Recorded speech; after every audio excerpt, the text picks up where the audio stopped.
சூழலை உருவாக்குவதற்காக விவாதம் முடிவெடுப்பது என்று வரும்போது ஆட்சி பலவீனம் எதிர்த்து பேசிட்டு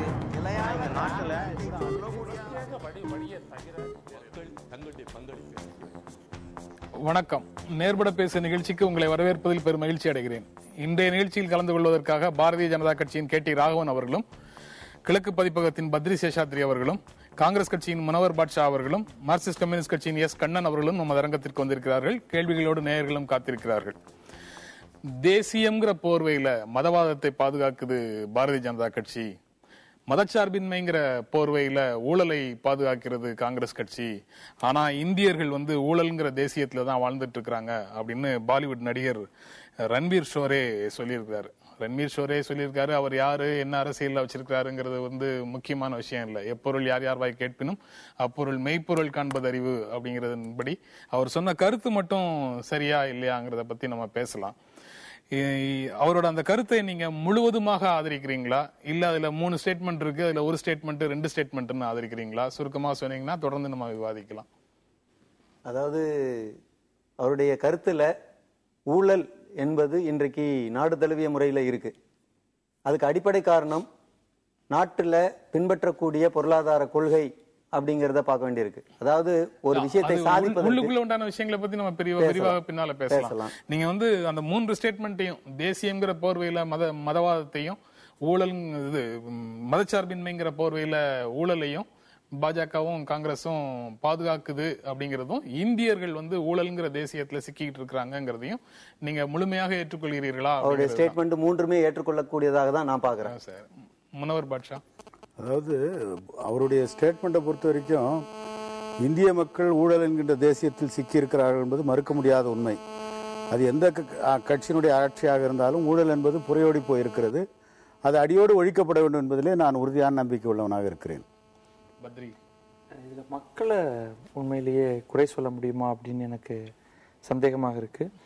மக்கள் மீது ஊழல் திணிக்கப்பட்டிருக்கே தவிர அவர்கள் விரும்பி ஊழலை தங்களுடைய வாழ்க்கையின் ஒரு அங்கமாக ஏற்றுக்கொண்டிருக்கிற மாதிரி எனக்கு தெரியல. அதிலிருந்து பிச்சுக்கிட்டு வெளியில வரணும் அப்படின்ட்டு தான் அவர்கள் விரும்புகிறார்கள். மற்ற 2 ஸ்டேட்மெண்ட்லயும் ஓரளவுக்கு உண்மைகள் இருக்கலாம். ராகவன், தேசியத்தை பற்றினுடைய டெஃபினேஷன் என்ன வச்சிருக்கிறாருன்னு தெரியல அவர். ஆனால் ஊழல் என்பது இந்த நாட்டிலே மிகப்பெரிய சாபக்கேடாக இருக்கிறது என்பதில் மாற்று கருத்து கிடையாது. தேசியம்ங்கிறதுக்கு நீங்க என்ன டெஃபினேஷனை சொல்ல விரும்புறீங்க? கண்டிப்பா நீங்க அனுமதிச்சுன்னா நல்லாவே சொல்ல முடியும். அதை பத்தி ஒன்றும் இல்லை. அதாவது அவர்கள் சொல்லுகின்ற தேசியம் என்பது ஒவ்வொரு நாட்டுக்கும் ஒரு குணம் இருக்கும். அமெரிக்கா என்று சொன்னால் பணக்காரத்தனம், பிரிட்டன் என்று சொன்னால் ஆட்சி அதிகாரம், இந்தியா என்று சொன்னால் ஆன்மீகம், ஸ்பிரிச்சுவலிசம். நான் சொல்றேன் இந்த ஸ்பிரிச்சுவலிசம் அது ஹிந்துயிசம், இஸ்லாமிசம், கிறிஸ்டியனிசம் தனித்தனியா சொல்லல, ஸ்பிரிச்சுவலிசம். அதனால இந்த நாட்டில் ஆன்மீகத்தை ஒட்டித்தான் எல்லாமே இருக்கும்.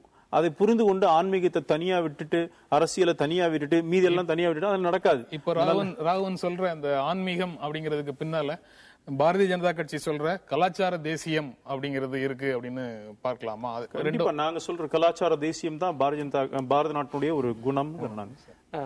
ஒரு அந்த மாதிரியான ஒரு கலாச்சார தேசியம் அவசியமா அப்படிங்கறத நம்ம கேள்வி கேட்கலாம்.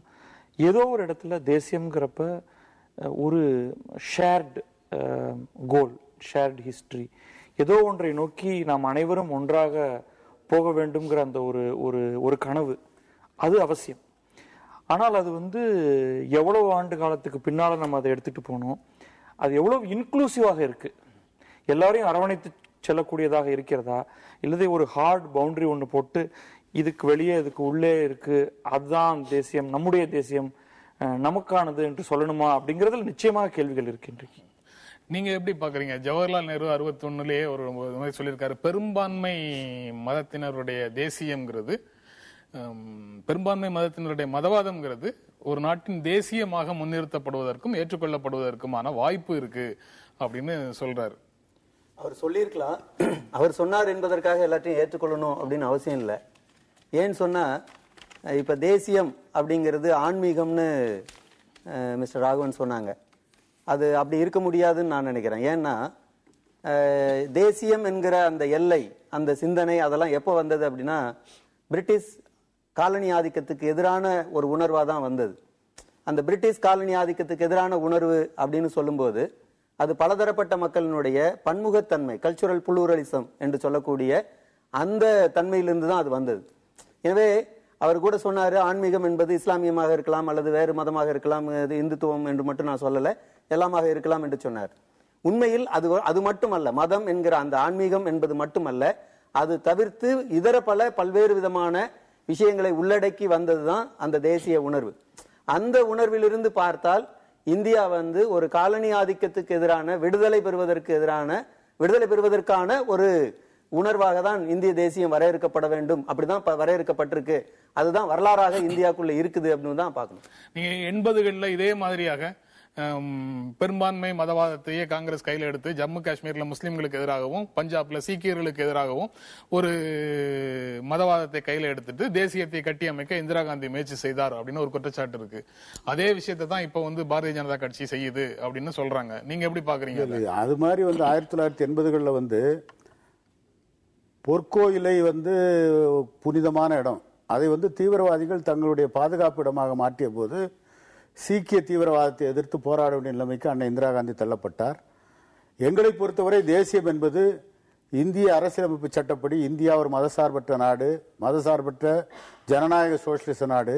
இந்தியாவிலே அனைத்து மதங்களை சார்ந்தவர்கள் தங்களுடைய மத வழிபாட்டை தொடர்வதற்கும் அதே நேரத்தில் அனைத்து இனத்தவர்களையும் ஒன்றிணைத்து செயல்படக்கூடிய ஒரு தேசியம்தான் எங்களுடைய தேசியமாக இருக்கிறது. அந்த தேசியம் நீங்க சொல்றீங்க மதச்சார்பின்மை அப்படிங்கறதான் இந்திய தேசியமாக நீங்க சொல்றீங்க. இப்படி மதவாதமா மதச்சார்பின்மையா அப்படிங்கிற கேள்வியை முன்வைப்பதன் மூலமாக கடந்த 10 ஆண்டுகள்ல காங்கிரஸ் தலைமையிலான ஆட்சி செய்திருக்கக்கூடிய அனைத்து முறைகேடுகளையும் மூட்டை கட்டி கீழே வச்சிடுறீங்க அப்படிங்கிற பார்வைக்கு உங்களுக்கு இல்ல. அதாவதுங்க, எந்த தவறுகள் நடந்திருந்தாலும் அந்த தவறுகளுக்கு உரிய தண்டனை, தவறு செய்தவர்கள் தண்டிக்கப்பட்டிருக்கிறார்கள், அவர்கள் மீது உரிய நடவடிக்கை எடுக்கப்பட்டிருக்கிறது. காங்கிரஸ் கட்சி தவறு செய்தவர்களை காப்பாற்றுகின்ற முயற்சியிலே என்றைக்கும் ஈடுபட்டதில்லை. அந்த அடிப்படையிலே அவர்கள் எவ்வளவு பெரிய மனிதர்களாக இருந்தாலும், சொந்த கட்சிக்காரர்களாக இருந்தாலும் அவர்கள் மீது நடவடிக்கை எடுத்திருக்கிறது காங்கிரஸ் கட்சி. அதனால் மதசார்பற்ற கொள்கையை ஊழலுக்காக விட்டுவிட வேண்டும் என்ற கொள்கையிலே காங்கிரஸ் கட்சி என்றைக்கும் தயாராக இல்லை. மதசார்பற்ற கொள்கை என்பது காங்கிரஸ் கட்சியினுடைய உயிர்மூச்சு கொள்கை. அதே நேரத்தில் ஊழல் ஒழிக்கப்பட என்பதிலே காங்கிரஸ் கட்சி உறுதியாக இருக்கிறது. மதச்சார்பின்மைக்கும் உறுதியாக நிற்கிறீங்க, ஊழல் ஒழிக்கப்படணுங்கிறதுக்கும் உறுதியாக நிற்கிறீங்க. ஒன்றை மறைத்து இன்னொன்றை காக்க வேண்டிய அவசியம் காங்கிரஸ் கட்சிக்கு இல்ல அப்படின்னு சொல்றீங்க. அவருடைய ஸ்டேட்மெண்ட்டை நீங்க எப்படி பாக்குறீங்க? இல்லை, அவருடைய ஸ்டேட்மெண்ட் மக்கள் என்ன பாக்குறாங்க? 10 ஆண்டு காலமாக இவருடைய ஊழலை நாங்கள் எதிர்த்து போராடுறோம்னு சொன்னா கைப்புண்ணுக்கு கண்ணாடி தேவையில்லை. கடந்த 5 ஆண்டு காலம் இவர்கள் இந்த நாட்டில் இந்தியாவை உலக அரங்கில் முன்னிறுத்தல ஒரே விஷயத்துல தான் முன்னிறுத்திருக்காங்க, அது ஊழல். எத்தனையோ ஊழல் திருப்பி டிஸ்கஸ் பண்ணியிருக்கிறோம் நம்ம. அதனால இது காங்கிரஸ் கட்சியினுடைய இந்த வாதம் ஏற்றுக்கொள்ள முடியாது. அதே நேரத்தில் மதசார்பற்ற தன்மை பத்தி பேசுறாங்க.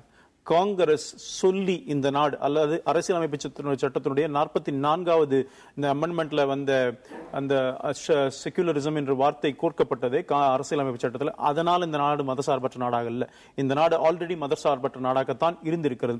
India was secular, India is secular, India will be secular.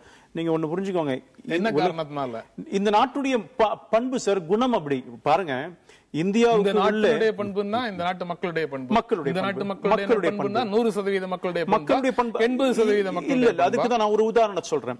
இந்தியாவுக்கு முதல்ல உள்ள வரும்போது பல நாடுகள்ல யூதர்கள் அகதிகளாக இருந்தார்கள், அகதிகளாக போன நாட்டுல கூட கொல்லப்பட்டார்கள். ஆனா இந்தியாவுக்கு யூதர்கள் அகதிகளாக வந்தார்கள். அதே போல பாத்தீங்கன்னா சிரியன் கிறிஸ்டியன்ஸ் இவரெல்லாம் உள்ள வரும்பொழுது பாத்தீங்கன்னு சொன்னா, அதே போல பார்சி சமுதாயம் சார்ந்தவர்கள்லாம் உள்ள வரும்பொழுது இவர்களுக்கு ஆதரவு கொடுத்தது இந்தியா என்பது மாத்திரமல்ல, ஆறத்தழுவியது இந்தியா. இங்க சிரியன் கிறிஸ்டியன்லாம் வெளிநாடுகளில் கொல்லப்பட்டார்கள். அதனால இந்த நாடு எல்லாரையும் அப்படித்தான் நடத்தி இருக்கிறது. இந்த நாடு மத ரீதியாக யாரையும் பார்த்ததில்லை. இந்தியா அப்படின்னு சொல்றது இந்த நாட்டு மக்களுடைய பண்பு அப்படின்னு சொல்றாரு. அவர் சொல்றது இப்ப இல்ல, அவர் இன்னும் இல்ல, பாரதிய ஜனசங்கத்திலிருந்து பாரதிய ஜனதா கட்சியிலிருந்து எல்லாரும் சொல்றாங்க. அதற்கு 80% இந்து மக்கள் தான் காரணம், அவங்களுடைய பிளட்லயே மதச்சார்பின்மை இருக்கு. அனுமதிக்கணும். நீங்க சொல்ற இது உண்மை. என்னன்னா, உலகத்தில் எத்தனையோ நாடுகள் எடுத்து பாருங்க, 35-40% இஸ்லாமிய சமுதாயம் இருக்கிற ஒரு நாட்டில் பாத்தீங்கன்னா அது டிக்ளேர்ட் இஸ்லாமிக் ஸ்டேட் ஆயிடும்.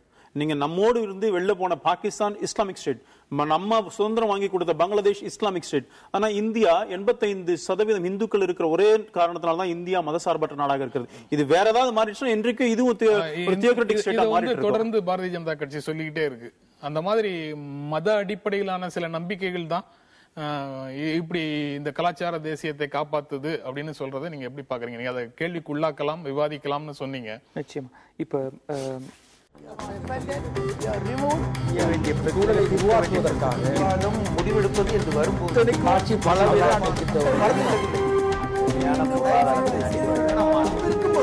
எதிர்த்து பேசிட்டு